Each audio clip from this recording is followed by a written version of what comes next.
நாம் தினமும் திறந்து குடிக்கும் இந்த பீர் அல்லது குளிர்பான பாட்டிலின் மூடியின் பின்னால் ஒரு பெரிய வரலாறு இருக்கிறது என்பது உங்களுக்கு தெரியுமா? 1890களில் பீர், சோடா பாட்டில்களுக்கு ஒரு பெரிய பிரச்சனை இருந்தது. சில நேரங்களில் மூடி சரியாக அடைக்கப்படாததால் வாயு வெளியேறி பானம் சுவையிழந்து போனது. அந்த சமயத்தில் அமெரிக்க கண்டுபிடிப்பாளர் வில்லியம் பெயிண்டர் ஒரு அற்புதமான தீர்வை கண்டுபிடித்தார்.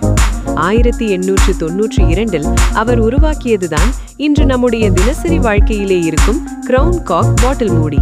சுற்றிலும் 21 பற்களுடன் அரச குருடை போல இருக்கும் இந்த மூடியின் உள்ளே ஒரு சிறிய கார்க் லேயர் வைக்கப்பட்டது. இதுதான் பாட்டிலின் வாயை இறுக்கமாக அடைத்து வாயுவை உள்ளே வைத்துக்கொண்டு பானத்தை ஃப்ரெஷ்ஷாக வைத்தது. இந்த கண்டுபிடிப்பு உலகம் முழுவதும் ஒரு ஸ்டாண்டர்டாக மாறிவிட்டது. அதற்கு பின்னர் மூடியை திறக்க முடியாமல் மக்கள் சிரமப்பட்டதால் பெயிண்டர் தான் பாட்டில் ஓபனரையும் கண்டுபிடித்தார்.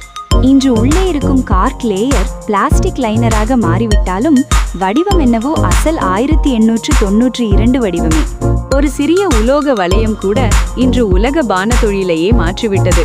இன்றும் பல கம்பெனிகளில் அதே தொழில்நுட்பமே பயன்படுத்தப்படுகிறது. இதுதான் பாட்டில் மூடியின் சுவாரஸ்யமான வரலாறு. இந்த கண்டுபிடிப்பு கதை உங்களுக்கு பிடித்திருந்தால் சப்ஸ்கிரைப் செய்யுங்கள். அடுத்த ஒரு சிறுகதையுடன் உங்களை சந்திக்கிறேன். நன்றி.